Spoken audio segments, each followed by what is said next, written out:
भौगोलिक संरचना यानी जियोग्राफिकल स्ट्रक्चर के बारे में, उसमें हमने आपको पढ़ाया भाबर पढ़ाया। और भाबर ने क्या बताया था, कंकड़ पत्थर छिद्र युक्त नदियां यहाँ पे विलुप्त हो जाती है, नदी नीचे पहुंच जाती है। फिर आता है तराई का क्षेत्र, दलदली नमी नदियां पुनः प्रकट हो जाती है, नदी ऊपर आ जाती है। बीमारी का क्षेत्र होता है, मलेरिया जैसी बीमारी ज्यादा है और यहाँ की मृदा में नाइट्रोजन की मात्रा अधिक पाई जाती है। ठीक है।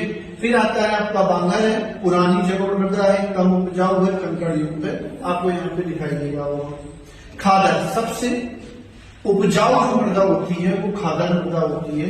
नई जलोढ़ है, अत्यधिक उपजाऊ है, क्यों? क्योंकि बाढ़ का मैदान है। ठीक है।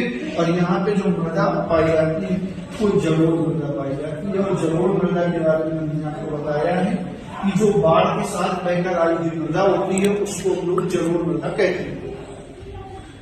प्रादेशिक विभाजन, रीजनल डिवीजन की तरफ बढ़ते हैं तो सबसे पहले आएगा पंजाब का मैदान। हमने आपको बताया था पंजाब का जो मैदान है वो सिंधु तंत्र दोआब की भूमि है, यानी सिंधु और उसकी जो 5 सहायक नदियों के बीच का भाग है। गंगा नदी की बात करें तो सबसे विशाल 3 उपभाग है, ऊपरी गंगा का मैदान, मध्य गंगा का मैदान और निम्न गंगा का मैदान। उसकी भी चर्चा करेंगे।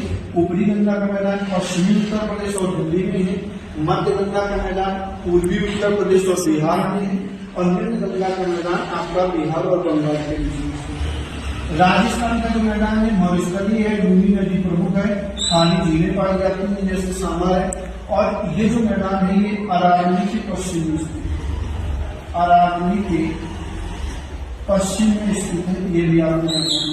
और फिर आता है ब्रह्मपुत्र नदी, पूर्वी भाग है, माजुली द्वीप जो सबसे बड़ा द्वीप है, अत्यधिक वर्षा वाला क्षेत्र है। और कहाँ पर स्थित है? तो मुख्य रूप से असम वाले भाग में स्थित है, मुख्य रूप से असम वाले भाग में स्थित है। ठीक है। आप इस